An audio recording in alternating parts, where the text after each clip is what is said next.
Puis entre la photographie et le cinéma, il n'y a qu'un pas. Enfin, cinéma, on fait 24 photos par seconde. Là, j'en fais une de temps en temps. Je faisais des photos de théâtre, des pressbooks pour les comédiens et les comédiennes.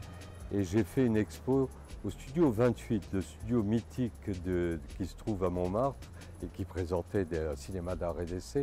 Et dans le hall, j'avais fait une exposition avec Béatrice Helliger. Et ça m'a donné goût tout à coup à une nouvelle façon d'aborder la photo. Je suis passé au numérique finalement en photo grâce au cinéma, puisque après avoir fait une formation à l'INA, et nous étions très peu nombreux, j'étais devenu un spécialiste de la haute définition numérique pour la télévision, ce qui a convaincu France Télévisions à s'engager dans les tournages en numérique. Et à la suite de certains articles que j'ai écrits dans des revues professionnelles, Canon, pour me remercier, m'a offert le premier réflexe numérique qu'il venait de sortir. Et cela m'a ouvert plein de possibilités, des nouvelles façons d'aborder la photo. Alors j'ai renoncé très tôt à la peinture, on peut comprendre pourquoi.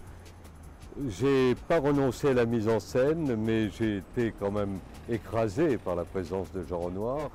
Ma démarche est d'établir des passerelles par la photo entre les différentes disciplines culturelles, artistiques, à savoir la peinture, à savoir la gravure, à savoir la sculpture et l'écriture. Et l'écriture, je trouve que l'écriture est un complément, ou la photographie est un complément à l'écriture. L'apparition de la photo au milieu du 19e siècle a bouleversé tout le landerneau de l'art de la peinture.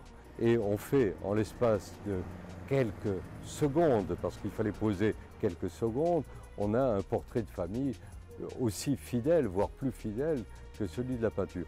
Et la peinture s'est retrouvée, boostée par cela, à chercher de nouvelles voies pour exprimer le non-vu et l'au-delà du regard.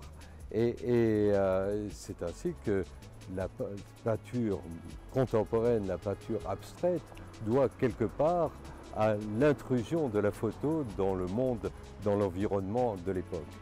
Et de la même manière, le cinéma a bouleversé aussi le théâtre, parce que et le théâtre s'est beaucoup retrouvé enrichi du cinéma.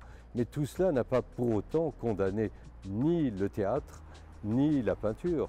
Et donc le numérique, il n'y a pas de raison que le numérique condamne quelque autre forme disciplinaire. C'est un outil et il faut savoir l'utiliser à bon escient. Il ne faut pas que l'outil prime sur le message et sur le contenu. Et ma première exposition date de 2005. Là, c'est le thème de la danse, parce que c'était aussi un défi. La photo a aussi des limites et il faut parfois les contourner pour arriver à exprimer quelque chose.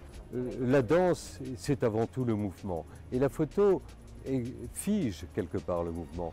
Donc mon idée, c'était de dépasser, faire le pari qu'on pouvait en photo montrer le mouvement.